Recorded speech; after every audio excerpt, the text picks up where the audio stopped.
السلام علیکم ورحمۃ اللہ وبرکاتہ۔ الحمد للہ رب العالمین والصلاة والسلام علی سید الانبیاء والمرسلین، اما بعد فاعوذ باللہ من الشیطان الرجیم، بسم اللہ الرحمن الرحیم۔ اليوم اکملت لکم دینکم واتممت علیکم نعمتی ورضیت لکم الاسلام دینا۔ وقال اللہ تبارک وتعالی یا ایہا الذین آمنوا ادخلوا فی السلم کافہ۔ وقال اللہ تبارک وتعالی الذین ان مکناہم فی الارض اقاموا الصلاة وآتوا الزکاة وامروا بالمعروف ونہوا عن المنکر۔ وقال اللہ تبارک وتعالی انما یأمرکم بالسوء والفحشاء۔ وقال اللہ تبارک وتعالی ارأیت من اتخذ الہہ ہواہ۔ وقال اللہ تبارک وتعالی شہر رمضان الذی انزل فیہ القرآن ہدی للناس وبینات من الہدی والفرقان فمن شہد منکم الشہر فلیصم۔ صدق اللہ العظیم۔ اللہم صلی علی محمد وعلی آل محمد وبارک وسلم۔ رب اشرح لی صدری ویسر لی امری واحلل عقدۃ من لسانی یفقہوا قولی واجعل لی وزیرا من اہلی آمین یا رب العالمین۔ ماہ رمضان المبارک کی آمد سے قبل یہ آخری جمعہ ہے، اور عام طور پر یہی کوشش ہوتی ہے کہ اس جمعے کے خطاب میں ماہ رمضان کے حوالے سے، روزے کے حوالے سے، تراویح کے حوالے سے، قرآن حکیم کے ساتھ تعلق کی مضبوطی کے حوالے سے کلام کیا جائے۔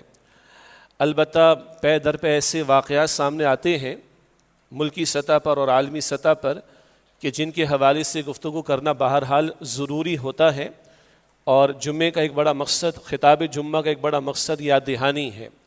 تو یہ یاد دہانی بھی کہ جس دین کے ہم ماننے والے ہیں وہ دین مکمل بھی ہے، اور کتنا خوبصورت دین ہے، کتنا پیارا دین ہے، اور وہ رب کائنات نے عطا کیا ہے۔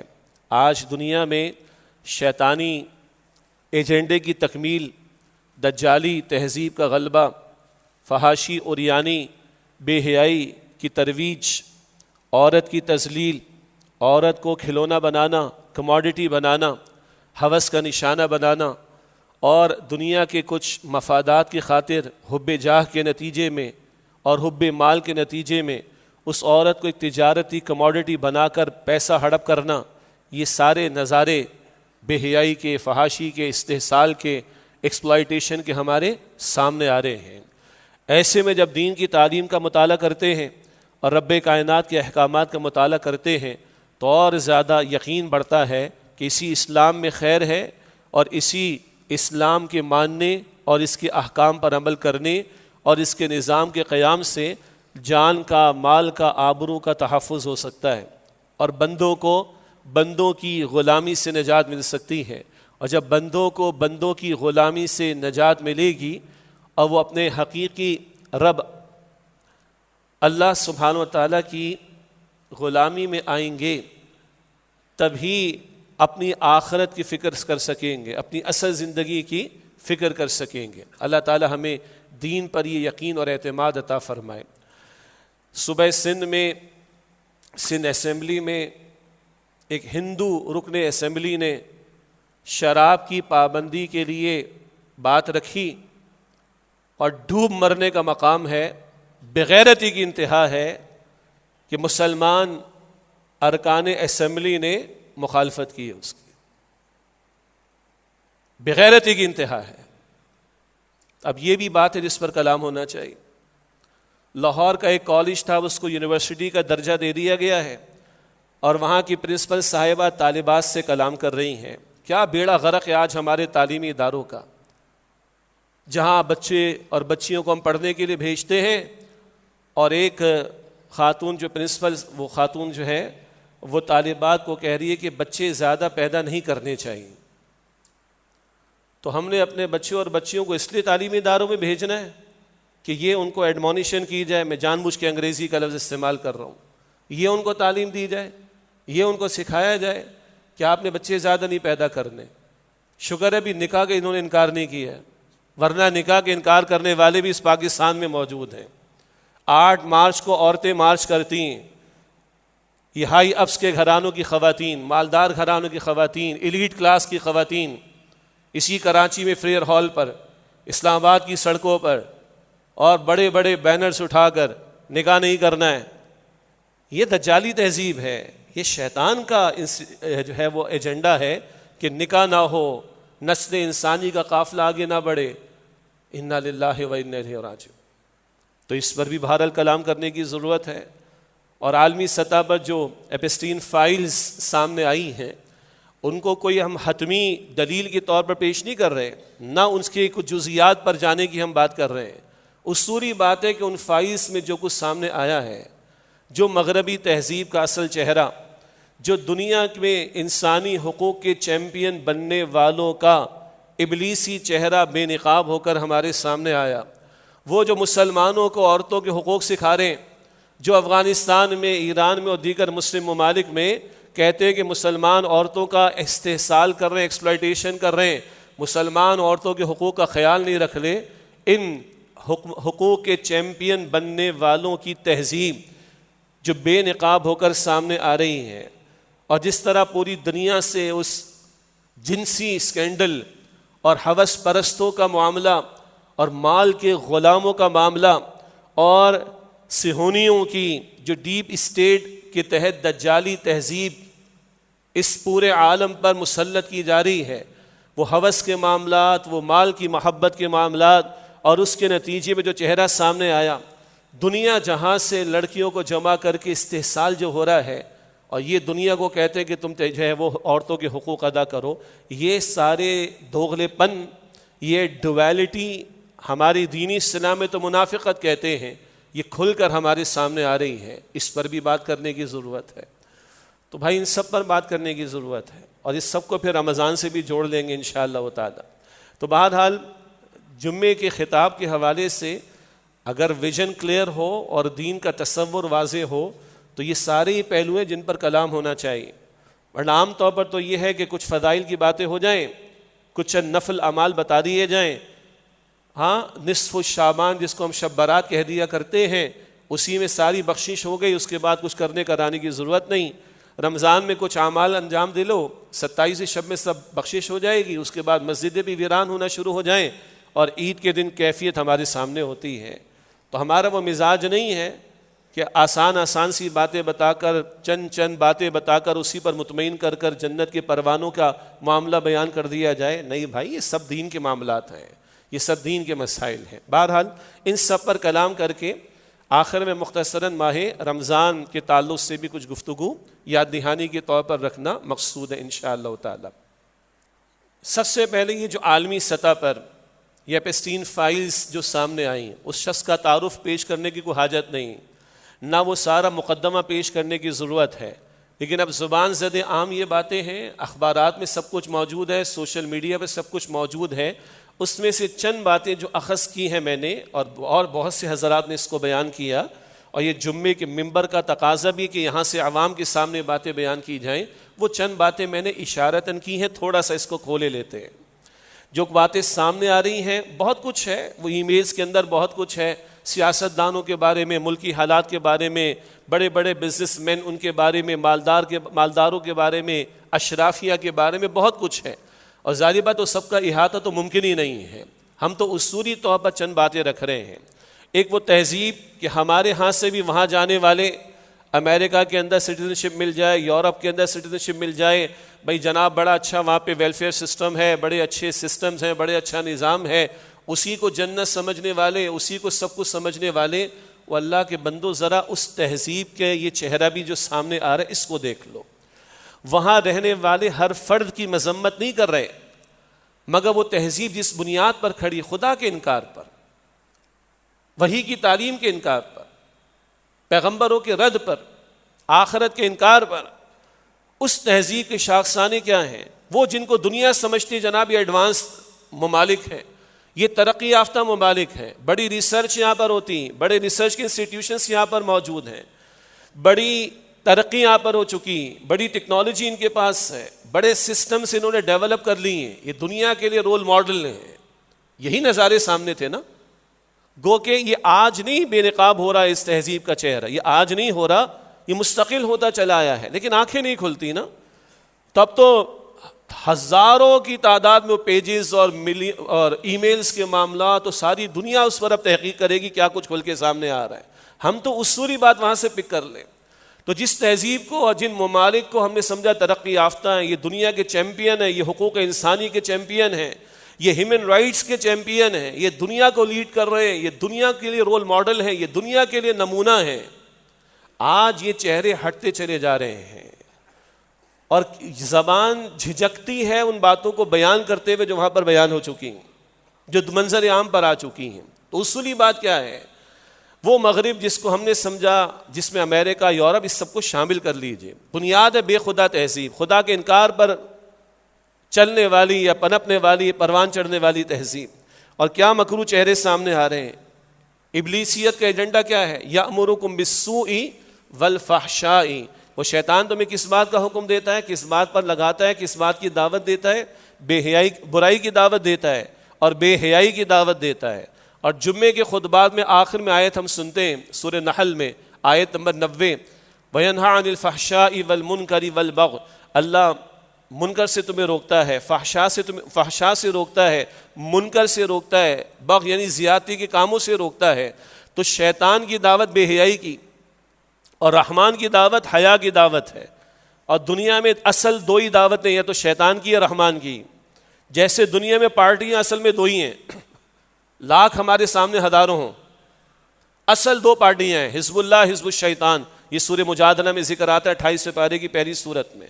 تو اصل دو ہی دعوتیں، شیطان کی ہوگی یا رحمان کی. نظام بھی اصل میں دو ہیں، یا شیطان یعنی شیطنت پر مبنی نظام ہوگا یا رحمان کی تعلیم پر مبنی نظام ہوگا. اور یہی اصل ٹکراؤ ہے، پہلے دن سے چلا آ رہا ہے. تو اس ابلیسی ایجنڈا میں بے حیائی کی دعوت، عورت کو گھر سے باہر نکال کر شب محفل بنانا اور باہر لا کر کھڑا کر کے کموڈٹی بنانا، لوگوں کی ہوس کو بیدار کرنا، بڑھانا، اور اس کی بنیاد پر تجارت ہو، اس کی بنیاد پر منی میکنگ ہو، اس کی بنیاد پر تجوریاں بھریں. تو عورت کو اس طرح پریزنٹ کیا جائے کہ ان ہوس کے ماروں کی ہوس بھی پوری ہو اور ان کی تجارت بھی چلتی رہے اور ان کی تجوریاں بھی بھرتی رہیں. یہ سب کچھ سامنے آ گیا ہے. اس تہذیب میں رہنے والے یا ان ممالک میں رہنے والے، جیسے کہ میں نے شروع میں عرض کیا، وہ کہتے جناب تم عورتوں کا خیال نہیں رکھتے، یہ تم نے پردے میں رکھا ہوا ہے، عورتوں کو کارنر کر دیا ہے، وہ ترقی کے دور میں پیچھے رہ گئی، تم مسلمانوں کے عورتوں کے حقوق کو جو ہے وہ پاسداری اس کی نہیں کی جاتی، عورتوں کے ساتھ جو ہے ظلم کیا جاتا ہے، ستم کیا جاتا ہے. یہی سنتے آئے نا. ہاں، اسلام آباد میں بھی اگر کانفرنس ہوئی تو دنیا کے ظلم کے بارے میں نہیں، فلسطین کے جینوسائیڈ کے بارے میں نہیں، صہیونیت کے ظالموں کے بارے میں نہیں، ٹرمپ کے ظلم کے بارے میں نہیں، عورتوں کے بارے میں. ہارٹ آف اسلام آباد، اسلام آباد میں بیٹھ کے ساری دنیا سے لوگوں کو جمع کر کے جناب افغانستان میں اور فلاں فلاں ملکوں میں، فلاں فلاں علاقوں میں مسلمانوں کے ہاں عورتوں کے حقوق ادا نہیں کیے جا رہے. یاد آ گیا؟ یہ کیا چہرہ سامنے آیا ہے؟ ساری دنیا سے لڑکیوں کو جمع کرنا، بچیاں جنہیں کہیں کم عمر لڑکیاں. ایک وہ طبقہ ہمارے ملک میں جو کم عمری کی شادی کی نفی کرتا ہے، اور ہمارے بے غیرت حکمراں قانون بنا کر بیٹھے ہوئے. اور یہاں ہارٹ آف دا یورپ میں اور امریکہ میں کیا دھندے ہو رہے ہیں؟ ساری دنیا سے کم عمر لڑکیوں کو جمع کر کے جنسی ہوس کا نشانہ بنانا، ان کو کموڈٹی بنانا، ان کو جو ہے وہ مال کمانے کا ذریعہ بنانا. تذلیل ہے عورت کی. اور یہ وہ مغرب میں ہو رہا ہے، اس امریکہ میں ہو رہا ہے جو دنیا کو جو ہے وہ عورتوں کے حقوق سکھاتا ہے. یہ چہرے ان کے بے نقاب ہو کر سامنے آ رہے ہیں. اور یاد رکھیے گا، میں نے 2-3 الفاظ استعمال کیے تھے، حب مال کا مسئلہ اور حب جاہ کا مسئلہ. حب مال ہمیں پتہ ہے، مال کی محبت. اللہ کے رسول نے فرمایا علیہ السلام، لکل امت فتنہ وفتنۃ امتی المال. ہر امت کا کوئی فتنہ ہے اور میری امت کا فتنہ کیا ہے؟ مال ہے. بخاری شریف کی حدیث، قرآن کریم میں آتا ہے انما اموالکم واولادکم فتنہ، بے شک تمہاری مال اور تمہاری اولاد آزمائش کا ذریعہ ہے. فتنہ ہے، آزمائش کا ذریعہ ہے. اس مال کی محبت میں ڈوب کر کہاں تک انسان جاتا ہے؟ خدا کو بھی بھلاتا ہے، خدا کے احکامات کو بھی توڑتا ہے اور شرف انسانیت سے بھی گر جاتا ہے. پھر یہ مال ہی معبود بن جاتا ہے. کسی طرح بھی اس کا حصول ہو، چاہے انسانی اقدار کا ستیہ ناس ہو، اخلاقیات کا بیڑا غرق ہو، معاشرت کی تباہی کی کاس پر ہو، خالق کائنات کو بھلا کر ہو اور اس کے حقوق کو پامال کر کے ہو، جس بنیاد پر بھی ہو، اس کی پھر کوئی حد نہیں ہوتی. یہ حب مال کا مسئلہ. اور اس پاکستان میں جو بے حیائی کے معاملات تو بڑھتے بڑھتے کہاں پہنچے؟ گستاخیوں تک. اور ابھی بھی ایک بہت بڑا طبقہ دینی طبقے سے وہ اس کے خلاف آواز نہیں بلند کر رہا ہے. اور پریشان ریاستی ادارے، چاہے ایف آئی اے والے ہوں، عدالت کے ججز ہوں، بڑے بڑے وکلاء ہوں، بعض وزراء ہوں، پریشان ہیں. اس سوشل میڈیا پر گستاخیوں کے معاملات، قرآن کریم کے بارے میں، رب کائنات کی ذات کے بارے میں، محمد مصطفیٰ کریم صلی اللہ علیہ وسلم کے بارے میں، ازواج مطہرات کے بارے میں، انبیاء کرام کے بارے میں، اہل بیت کے بارے میں، صحابہ کرام کے بارے میں. اب یہ باتیں ڈھکی چھپی نہیں، مگر اب بھی ایک بڑا طبقہ دینداروں کا وہ اس کے خلاف آواز بلند نہیں کر رہا ہے. اور ایک لبرل طبقہ ہے جو ان ظالموں کو بچانے کی باتیں کر رہا ہے. اس کی جڑ اور بنیاد میں بھی ایک نقطہ کیا ہے؟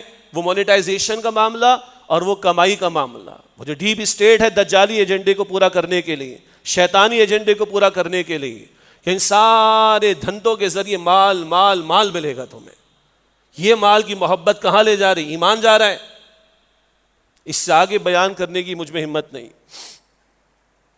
تو ادھر بھی بے نقاب ہو رہا ہے یہ چہرہ، ابلیسی چہرہ، اور اس تہذیب کا گند کھل کھل کر ہمارے سامنے آ رہا ہے. اور ادھر بھی مال کی محبت، میں نے اس کیا بہت بنیادی بیماری ہے. اسی طرح حب جاہ کا مسئلہ، جاہ کہتے ہیں منصب کو. شیطان کا مسئلہ کیا تھا؟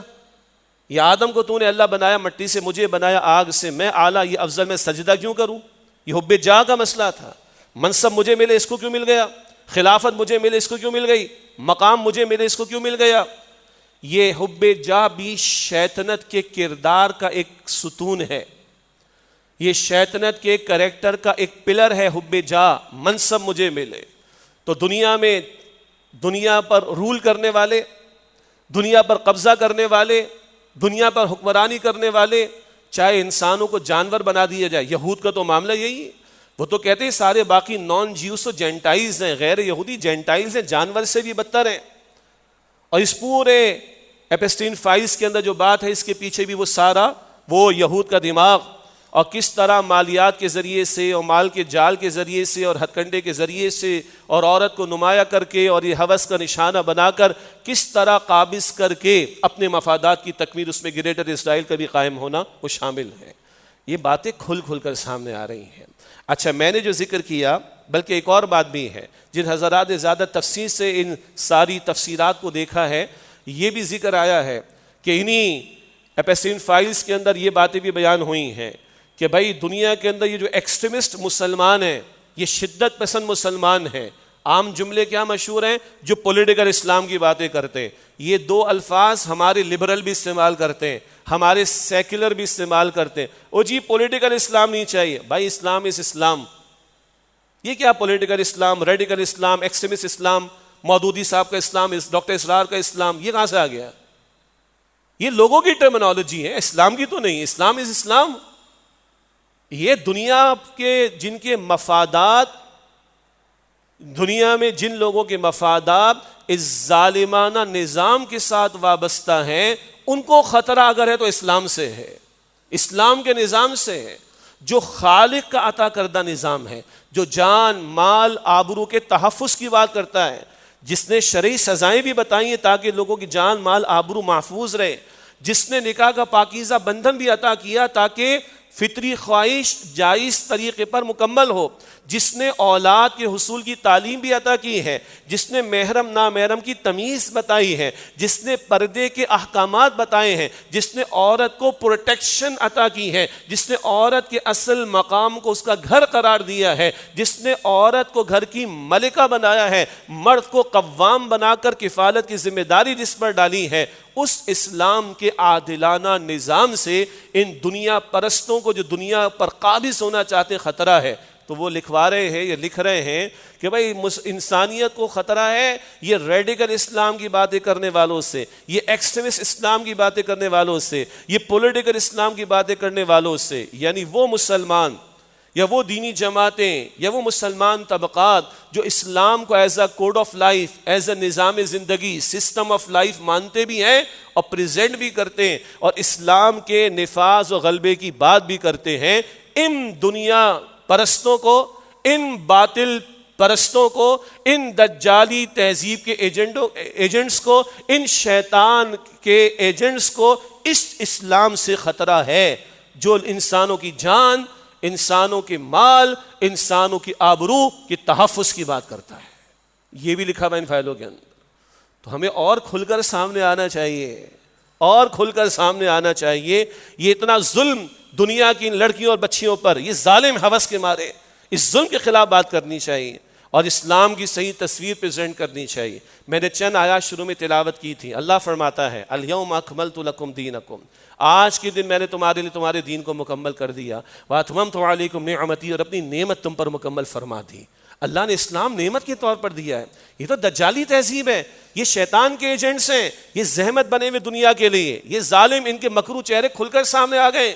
اللہ نے اسلام نعمت کے طور پر دیا. یہ نعمت افراد کے لیے بھی ہے، یہ گھرانوں کے لیے بھی ہے، یہ معاشروں کے لیے بھی ہے، یہ سارے انسانوں کے لیے بھی ہے. جس دین نے کتے کو پانی پلانے پر اجر بتایا ہو، جس دین نے ایک بلی کو باندھ کر جب وہ مر گئی ایک عورت کو عذاب بتایا ہو، حدیث میں ہے، جس دین نے کتے اور بلیوں کے تحفظ کی بات کی ہے، اس دین نے انسانوں کے تحفظ کے لیے، ان کی جان، ان کا مال، ان کی آبرو کے تحفظ کے لیے کیا خوبصورت تعلیم عطا کی ہوگی. آج ہمیں یقین نہیں اس چیز کا، اور انہیں ڈر ہے اسی چیز کا. ہمیں یقین نہیں اس چیز کا، مسلمانوں کو اور ان دنیا کے دہشت گردوں کو، ان دنیا کے ظالم اور جابروں کو اسی اسلام سے خطرہ ہے. اور انہی کے پروردہ ایجنٹس ہمارے ملک میں بھی بیٹھے ہیں. کچھ لوگ لبرل، سیکولر، شرعی تعلیمات کا مذاق اڑانے والے، شریعت کی بات میں رکاوٹ ڈالنے والے اور شریعت کے نفاذ میں رکاوٹ بننے والے. اب آئیے دوسری بات، کراچی ہم بیٹھے ہیں، یہ سندھ اسمبلی قریب میں ہے، اور ایک ہندو رکن سندھ اسمبلی کا وہ کھڑا ہو کے کہتے ہیں شراب پر پابندی لگنی چاہیے. اور یہ بات پہلی مرتبہ نہیں ہوئی ہے، اس سے قبل قومی اسمبلی میں بھی ہو چکا ہے. وہاں بھی ہندو رکن نے پیش کیا. ہم لوگوں کے لیے ڈوب مرنے کا مقام ہے، ڈوب مرنے کا مقام، ڈوب مرنے کا مقام. قومی اسمبلی میں کھڑا ہو رہے ہندو رکن اسمبلی کا، سندھ اسمبلی میں کھڑا ہو رہے ہندو رکن اسمبلی کا، اور بات وہ کر رہے بھائی شراب پر پابندی لگاؤ. اور مخالفت کون کر رہا ہے؟ کون کر رہا ہے؟ مسلمان اراکین اسمبلی. وزیر کہہ رہے ہیں یہاں پر ہمارے سندھ میں ایک، وہ جناب بڑے مسئلے ہو جائیں گے. اچھا، شراب کی پابندی سے مسئلے ہو جائیں گے، یعنی اللہ کے حکم کے نفاذ سے مسئلہ ہوگا. Who are they then؟ کون ہے پھر یہ لوگ؟ یہ کس کے ایجنڈے کی بات کر رہے ہیں؟ کس کے ایجنڈے کی بات کر رہے ہیں؟ یہ تو شیطان کا ایجنڈا ہے. اَيُوقِعَ بَيْنَكُمُ الْعَدَاوَةُ وَالْبَغْضَاءُ فِي الْخَمْرِ وَالْمَيْسِرِ. شیطان تمہارے درمیان بغض اور عداوت، دشمنیاں، نفرتیں پیدا کرنا چاہتا ہے شراب اور جوئے کے ذریعے. یہ تو شیطان کا ایجنڈا ہے. اور شراب کا خاتمہ ہو یہ رحمان کا حکم ہے. فَهَلْ أَنْتُمْ مُنْتَهُونَ، باز آتے ہوگے نہیں. یہ سورہ مائدہ ہے، قرآن ہے، اللہ کا کلام ہے بھائی، پڑھے نا اس کو. اس سورۃ البقرہ کی آیت، سورۃ المائدہ، سورۃ المائدہ کی آیت نمبر 90-91 میں اللہ نے شراب کی حرمت کا ذکر کیا، شیطان کا ایجنڈا بھی بتایا. وہ شراب اور جوئے کے ذریعے تمہارے اندر عداوت اور بغض پیدا کرنا چاہتا ہے. اس کی تباہ کاریوں پر بات کرنے کا موقع نہیں ہے ابھی. الخبائث سے برائیوں کی جڑ ہے. اور رحمان کہتے ہیں فَهَلْ أَنْتُمْ مُنْتَهُونَ، باز آتے ہو کہ نہیں. تو اگر آج اس اسلامی جمہوریہ پاکستان میں یہ مسلمان اراکین اسمبلی اور ان کے وزراء اور یہ ہمارے حکمران نیچے سے اوپر تک سب کی بات کر رہا ہوں، یہ اگر اس طرح کی قراردادوں کو رد کر رہے ہیں تو کس کا ایجنڈا پورا ہو رہا ہے؟ کس کا؟ بولے بھائی، شیطان کا ایجنڈا پورا ہو رہا ہے. تو ایپسٹین فائل سے کیا نکل کر آیا؟ شیطانی ایجنڈا، دجالی ایجنڈا. اور مملکت خداداد پاکستان میں بیٹھ کر ہمارے حکمراں کیا کر رہے ہیں؟ شیطانی ایجنڈے کی تکمیل. وہ خدا کو جواب نہیں دینا ہے، مرنا نہیں ہے، اللہ کے سامنے پیش نہیں ہونا ہے. سنیں اللہ کا کلام، سورہ حج کی آیت نمبر ہے 41. الذین ان مکناہم فی الارض اقاموا الصلاۃ وآتوا الزکاۃ وامروا بالمعروف ونہوا عن المنکر وللہ عاقبۃ الامور.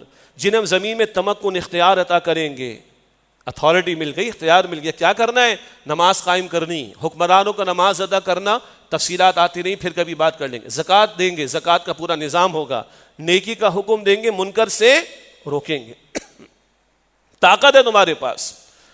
اور اگر آج اس ملک میں طاقت اسٹیبلشمنٹ کے پاس ہے، آج اس ملک میں اگر طاقت اور کسی طبقے کے پاس ہے، کسے باشد، چاہے وہ پارلیمنٹ سے باہر بیٹھا ہوا ہو، وہ بھی اللہ کے یہاں جواب دہ ہے، اور جو پارلیمنٹ میں بیٹھے جن کے پاس اختیار قانوناً، یہ بھی اللہ کے یہاں جواب دہ ہیں. اور آگے اس آیت کے آخر میں اللہ فرماتا ہے وَلِلَّهِ عَاقِبَةُ الْأُمُورِ، سارے معاملات لوٹیں گے اللہ کی طرف. میں نے بھی جواب دینا، آپ نے بھی جواب دینا، ان حکمرانوں نے بھی جواب دینا ہے.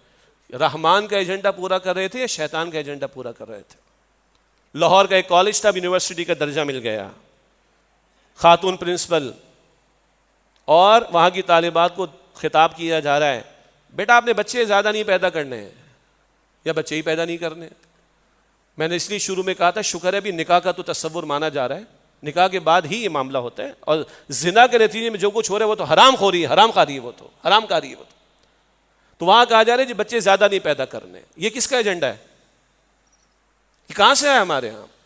محمد رسول اللہ کی حدیث تو بہت واضح، صلی اللہ علیہ وآلہ وسلم.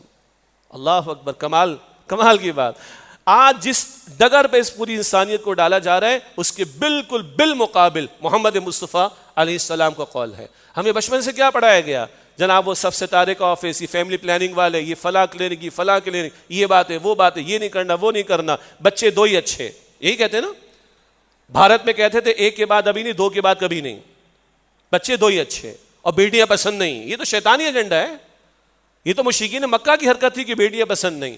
ذرا آئیڈینٹیفائی ہوا کہ یہ فیٹس یعنی جو شاید جنم پا رہی ہے، پرورش پا رہی ہے ماں کے بطن میں، یوٹرس میں، یہ فیٹس یہ لڑکی ہے، چلو بھائی حمل کو ضائع کروا دو. اللہ اکبر. اور 4 مہینے کے بعد حمل اگر جان بوجھ کر ضائع کروایا جا رہا ہے، یہ قتل کے مترادف ہے بالکل. یہ سارا شیطانی کا ایجنڈا ہے بھائی. بہرحال اللہ کے رسول نے فرمایا صلی اللہ علیہ وآلہ وسلم میں اپنے اس امتی پر فخر کروں گا قیامت کے دن،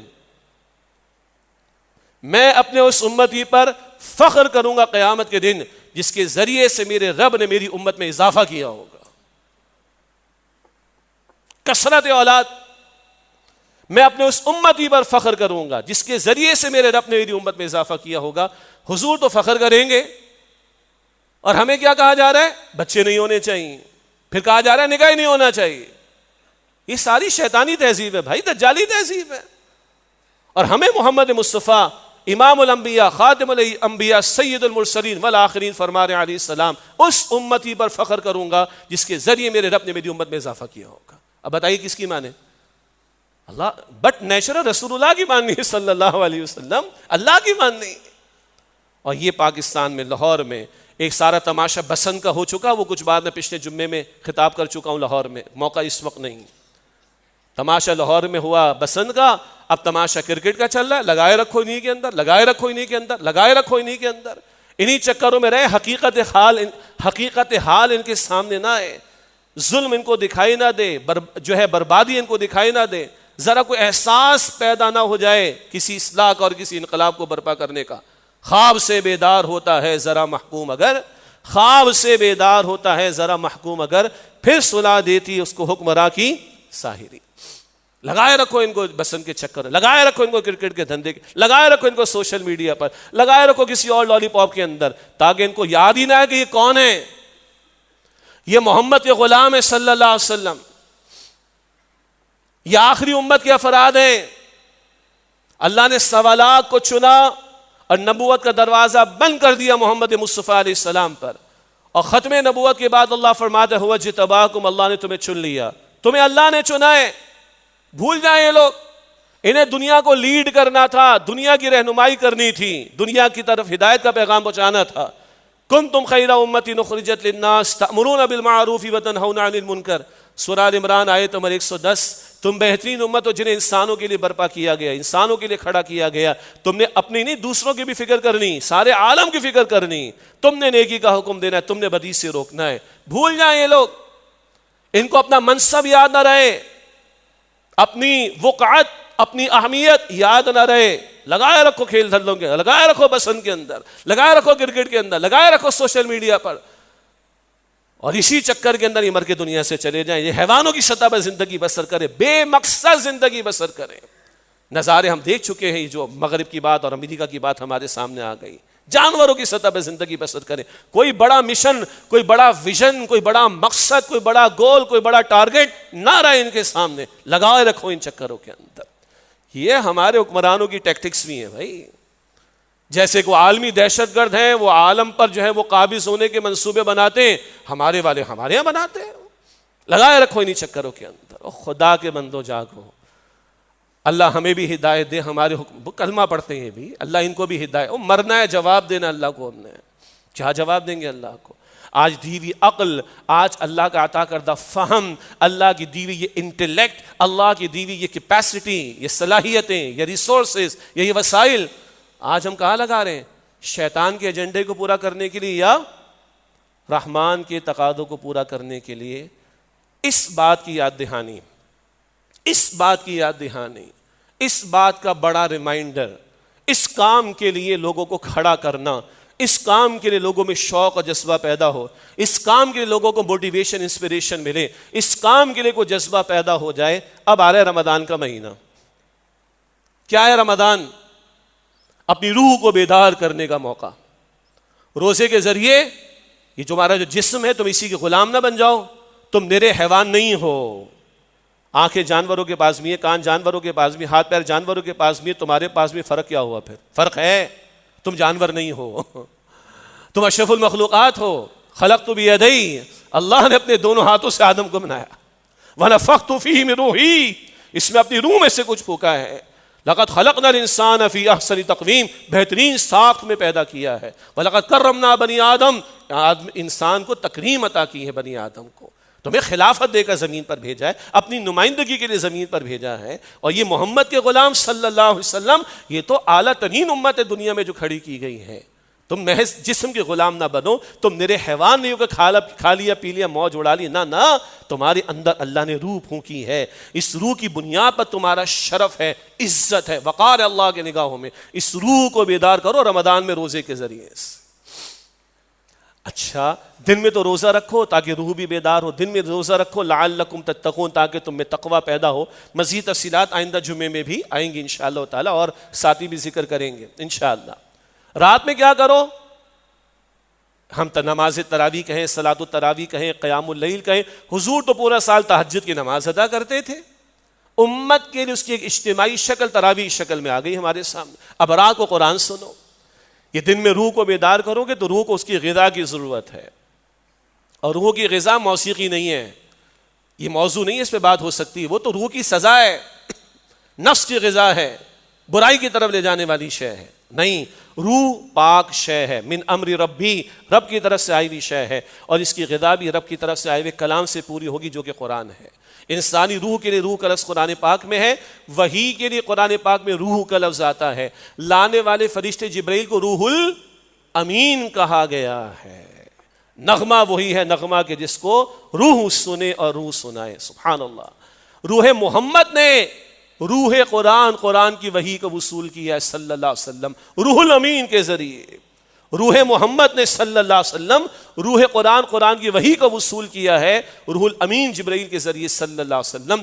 ہماری اور آپ کی روح کی غذا اس روح یعنی قرآن سے پوری ہوگی. پہلے روح بیدار تو کرو، روح بیدار ہوگی. بچہ جاگتا ہے تو غذا مانگتا ہے، ہم صبح بیدار ہوتے تو بھوک لگتی ہے. روح بیدار ہوگی تو غذا مانگے گی. پہلے روح کو بیدار کرو دن میں، اور رات میں اس کو قرآن سناؤ تاکہ یہ روح توانا ہو جائے، تاکہ تم میرے حیوان نہ بنے رہو. تم بڑا مقصد سامنے، بڑا ویژن سامنے رکھو. اور ہم چھوٹے نہیں ہیں، ہم بڑے ہیں. کس معنی میں؟ ہمیں اللہ کے رسول علیہ السلام کا امتی بنایا گیا ہے. اس سارے عالم کی ذمہ داری ہم پر ڈالی گئی ہے. اور یہ رمضان کیا ہے؟ یہ رمضان ایک متحرک مہینہ ہے، مسلمانوں کی مجاہدانہ تربیت ہے. دن بھر کا مشقت و بھرا روزہ بھی ہے، پھر رات کا قیام بھی ہے، اور طویل قیام ہونا چاہیے. بارہا یہ تفصیل ہمارے سامنے آئی، آئندہ بھی آتی رہے گی. ہمارے استاد ڈاکٹر اسرار صاحب رحمۃ اللہ علیہ، اللہ ان کے درجات کو بلند فرمائے، بہت سارے اعتبارات سے ان پر اللہ کا فضل ہوا. ایک بہت بڑا فضل دورہ ترجمہ قرآن. بھائی حضور کی راتیں قرآن پاک کے ساتھ بسر ہوتی، صحابہ کی پوری راتیں قرآن پاک کے ساتھ بسر ہوتی. ہم تو 1.5 گھنٹے میں فارغ ہو گئے، پوری رات جاگتے، کھاتے پیتے، کرکٹ کھیلتے، ٹورنامنٹس کھیلتے، گھومتے پھرتے، شاپنگ کرتے، مڈ نائٹ ڈیلز ہوتی ہے، سحری ڈیلز ہوتی ہے، یہی چل رہا ہوتا ہے. نو، رمضان تو کھانے پینے کا مہینہ تھوڑی، سیر سپاٹے کا مہینہ تھوڑی، کھیلنے کودنے کا مہینہ تھوڑی. رمضان تو متحرک مہینہ ہے. تو رات میں قرآن کی تلاوت تو ہو جاتی. تو ڈاکٹر صاحب فرماتے تھے بھائی سمجھ تھوڑا ہی آتا ہے، تو چلو قرآن کا ترجمہ بھی ہو، قرآن کی تشریح بھی ہو، اور رات ہماری قرآن پاک کے ساتھ بسر ہو، سمجھ میں بھی آئے گا، طلب بھی ہوگی، تڑپ بھی ہوگی، دعا کریں گے، مانگیں گے، اللہ ہدایت بھی دے گا انشاءاللہ تعالی۔